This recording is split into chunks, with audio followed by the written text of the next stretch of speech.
नमस्कार, मी अश्विनी डिके। आज अश्विनी स्वादिष्ट किचन मध्ये आपण वालाची उसळ, मोड आलेल्या वालाची उसळ करणार आहोत।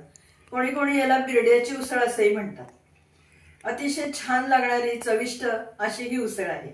यापूर्वी आपण अनेक प्रकारच्या उसळी केलेल्या आहेत। तुम्ही माझ्या चॅनलला प्लेलिस्टला भाज्या उसळी हा विभाग पाहिलात तर त्यामध्ये तुम्हाला त्या सगळ्या उसळी पाहायला मिळतील। आज आपण बिरड्यांची उसळ करतोय।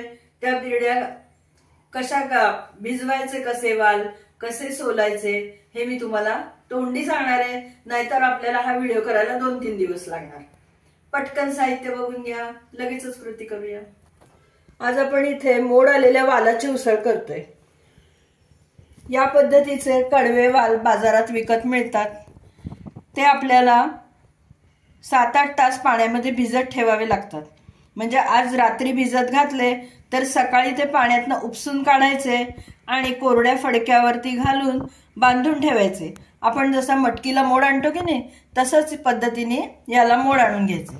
मोड आणल्यानंतर आपल्याला गरम पाण्यामध्ये ते वाल घालावे लागतात, म्हणजे त्याची सालं सुटून येतात आणि मग ती सालं बाजूला काढली की या पद्धतीचे वाल आपल्याला निवडून मिळतात आणि त्याची आपल्याला उसळ करायची आहे। वालाच्या उसळीमध्ये घालण्यासाठी काय घेणार आहोत आपण? इथे भरपूर ओलं खोबरं घ्यायचं, ओल्या नारळाचा चव, बारीक चिरलेली कोथिंबीर, गूळ घ्यायचा आहे। थोडीशी गोडसर आपण ही उसळ करणार आहोत कारण वाल थोडेसे उग्र असतात। कढीलिंब 7-8 पानं आहेत, आवडीनुसार कमी जास्त करू शकतो। 1 टीस्पून लाल तिखट, 2 हिरव्या मिरच्या क्रश करून घेतलेल्या आहेत। इथे आमसुलं घेतलेली आहेत मी 2। मीठ चवीनुसार घालायचं आहे। अर्धा इंच आल्याचा तुकडा किसून घेतलेला आहे। गोडा मसाला अर्धा टीस्पून, अर्धा टीस्पून धनेपूड, अर्धा टीस्पून जिरेपूड, धनेपूड जिरेपूड सुद्धा भाजून केलेली आहे। एवढ्या साहित्यामध्ये आपली ही उसळ होणार आहे। याशिवाय आपल्याला 3 टेबलस्पून एवढं खाण्याचं तेल आणि फोडणीचं साहित्य लागणार आहे। आज आपण ही उसळ कुकरमध्ये करतोय। तुम्ही जर का वाल सोललेले बाजारातून आणलेत आणि कुकरमध्ये उसळ केलीत तर अतिशय लवकर, अगदी पटकन 15 मिनिटात होणारी ही उसळ आहे। तेल तापलेलं आहे। तेलामध्ये आता आपण मोहरी घालूया। 3 टेबलस्पून एवढं तेल मी घातलं होतं कुकरमध्ये।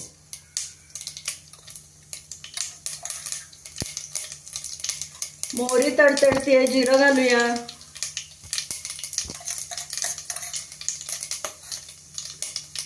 हिंग, हळद, कढीलिंब घालतेय,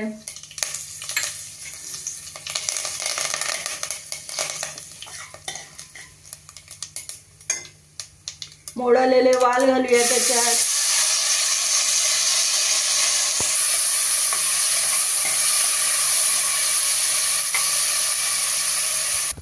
मीठही घालते याच्यामध्ये शिजतानाच।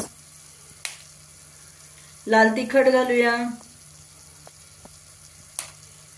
हिरवी मिरची, पुन्हा थोडंसं परतून घेऊया।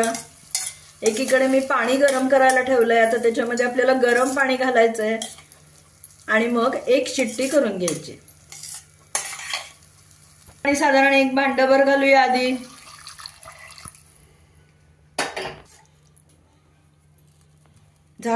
झाकण लावून 1 शिट्टी करूया।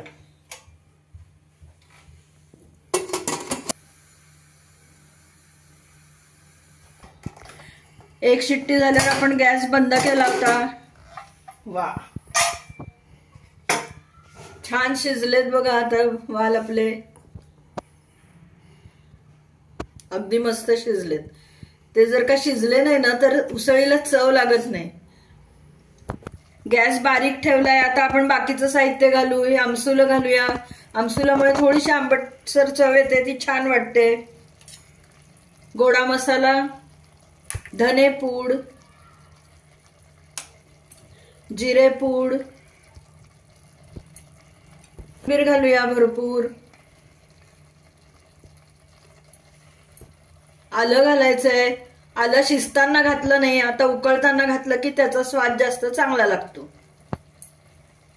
गूळ घालायचा आहे आणि भरपूर ओलं खोबरं घालूया आपण.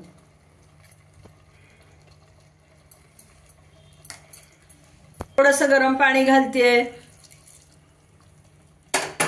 आणि आता सगळं आपल्याला एकत्र छान मिक्स करायचंय.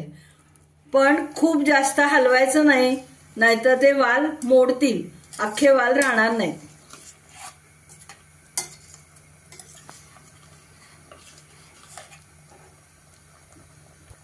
आपली मस्त चविष्ट उसळ तयार झाली आहे. कोथिंबीर थोडीशी घालते, गॅस बंद करते.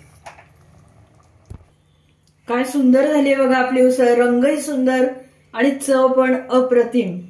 थोडंसं ओलं खोबऱ्यावरती गार्निशिंग करायला घालूया आणि थोडी कोथिंबीर.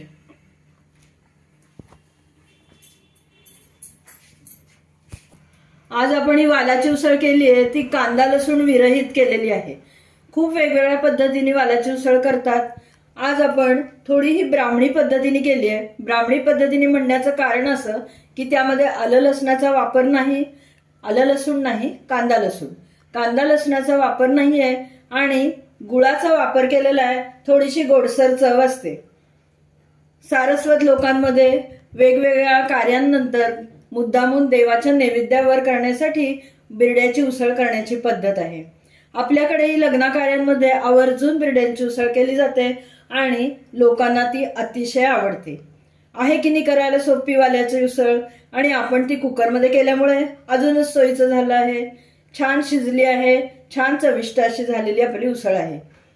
तुम्ही या पद्धतीने वालाची बिरड्याची उसळ करा आणि मला नक्की कमेंट द्या. तुम्हाला जर आजचा हा वालाच्या उसळीचा व्हिडिओ आवडला असला तर पटकन व्हिडिओला लाईक करा, जास्तीत जास्त लोकांमध्ये लिंक शेअर करा आणि अजूनपर्यंत जर तुम्ही माझ्या चॅनलला सबस्क्राईब केलं नसेल तर सबस्क्राईब पण करा. सबस्क्राईब करताना शेजारचं बेल आयकॉनही दाबायला विसरू नका, म्हणजे वेळोवेळी पाठवलेली नोटिफिकेशन्स तुमच्यापर्यंत अगदी लगेच पोहोचतील. पुन्हा आपण नवीन अशा छानशा टेस्टी स्वादिष्ट रेसिपीसह लवकरच भेटूया. तोपर्यंत धन्यवाद.